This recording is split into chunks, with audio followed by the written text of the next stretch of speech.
یہ نہیں جاننا چاہیے کہ یہ کس کی قبر ہے، ہر نشان مٹایا، جبکہ میرے نبی علیہ الصلوۃ والسلام کا فرمان تو واضح طور پر موجود ہے۔ سید عالم نور مجسم شفیع معظم صلی اللہ علیہ وسلم کا یہ فرمان ابو داؤد شریف میں موجود ہے۔ حضرت مطلب بن ابی وداع کہتے ہیں جب حضرت عثمان بن مظعون رضی اللہ تعالی عنہ فوت ہوئے،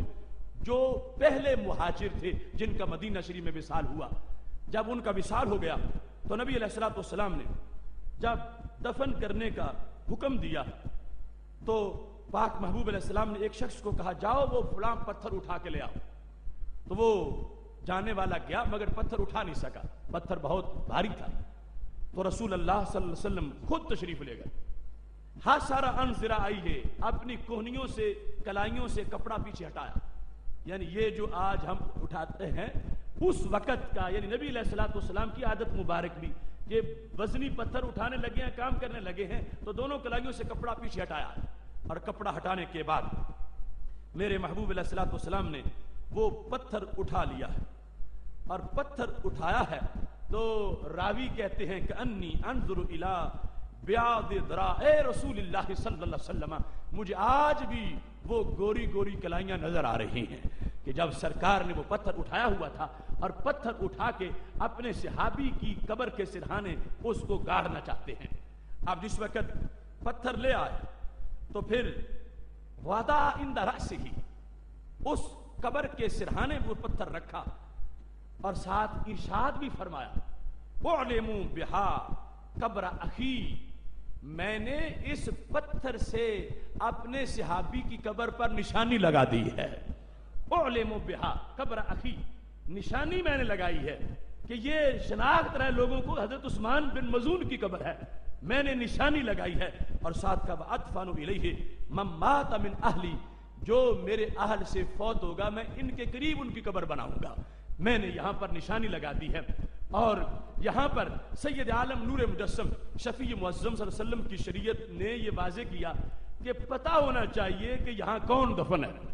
پتھر کا رکھنا سارے محدثین نے لکھا کہ اس میں فلسفہ یہ تھا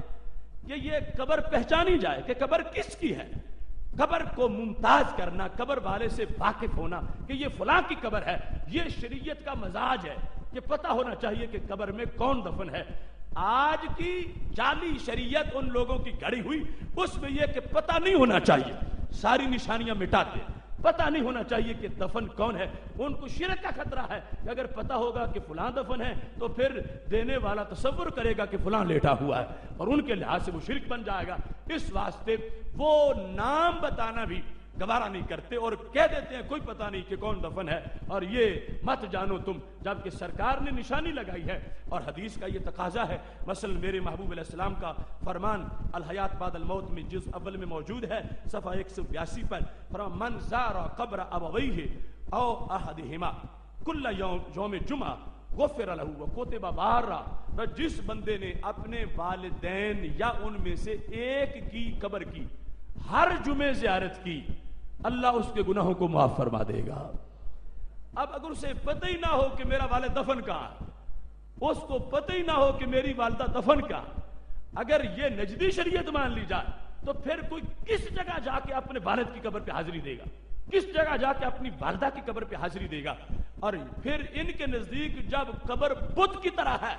تو پھر بت کی زیارت سے تو بندہ گناہگار ہوتا ہے، اور وہ زیارت ہوتی یا نہیں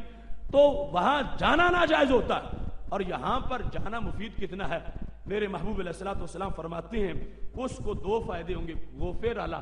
گناہ جھڑ جائیں گے، وکتبہ بارہ، اگر زندگی میں اس بچے سے والدین کی کوئی نافرمانی ہو گئی تھی، یہ اپنی زندگی میں ہر جمعے اپنے والدین کی قبر کی زیارت کرے، قیامت کے دن اللہ اسے فرما برداروں میں شمار فرما دے گا۔ تو قبر پہ جانا، زیارت کرنا، یہ سارے تقاضے وہ ہیں جو ہماری اصطلاح میں ہے، جو ان کا طریقہ ہے، اور قبروں سے دشمنی ہے، اور قبروں کو مورتیوں کے ساتھ ملایا ہوا ہے، اور قبر اور بت کو برابر کھڑا کر دیا ہے، اس کا اس شریعت میں کوئی جواز نہیں ہے۔ باقی جہاں تک خرافات ہیں وہ تو ہم خود روکنے والے ہیں کہ قبر قبر ہے، قبر کعبہ نہیں ہے، قبر قبر ہے، اس کو سجدہ روا نہیں، اس کا طواف جائز نہیں، لیکن اس کے تبرک والی حیثیت تو برقرار،